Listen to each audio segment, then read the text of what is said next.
në krye të Ministrisë së Brendshme nuk ishte as zoti Berisha, pra duhet jepet Cezarit atë që i takon Cezarit, dhe duhet bëjmë dhe një retrospektiv në kohë që pavarësisht marrëdhënieve të sotme Berisha-Basha, atëre ka qenë krau i djathtë i zotit Berisha, ka qenë kreu i Ministrisë së Punëve të Brendshme.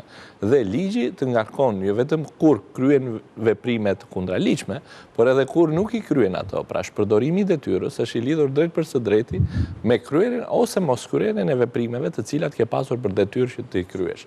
Pra thënë ndryshe, unë besoj që zoti Basha ka përgjegjësitë e veta, qoftë edhe me mos veprim, qoftë edhe me mos kryerjen e veprimeve të duhura, por qoftë edhe me veprime të cilat kanë degraduar më pas në humbjen e jetëve njerëzore.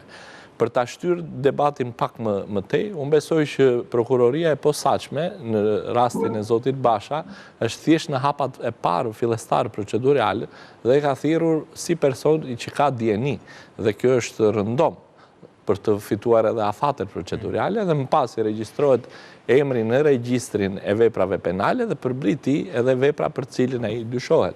Dhe unë besoj që do të ishte në nderin e zotit Basha, por edhe në strukturën e prokurorisë posaçme, që zoti Basha pse jo ta bënte edhe bashkëpunëtor të drejtësisë. Pra nëse zoti Basha qoftë se ngarkohet edhe me një fije përgjegjësie personale, besoj që do të ishte në nderin e tij që t'i tregonte të gjithë skemën, të gjithë modus operandi, pra mënyrën e të vepruarit se si ka ndodhur ngjarja e 21 janarit, dhe ta zgjidhte një herë dhe përgjithmonë të paktën këtë mjekullnaj të cilin është krijuar me dashje. E pam se si po pastrohej zona aty në fakt. Pra u prish zona e krimit. U prish vendi i ngjarjes. U prishën një pjesë e provave që ishin të dukshme jashtë, pa folur për prova që ishin brenda në. Dhe vërtet u bllokuan prokurorët afroheshin atë natë ka pasur vetëm punonjës policie. Nuk e di më vonë sepse ishte një përshtjellim edhe nuk u mor vesh të paktën me sa pam ne nga brenda. Por që ishte një zonë që po pastrohej vetëm nga punojësit e policisë. Më pas doli që pasi u bë rikthyrja e serverit madje edhe nga FBI-ja, doli që pamjet ishin fshirë, pavarësisht se sekretari përgjithshëm i kryeministrisë në atë kohë tha që nuk punonte shën 2009, por që në fakt nuk ishte e vërtet, pra ishin fshirë.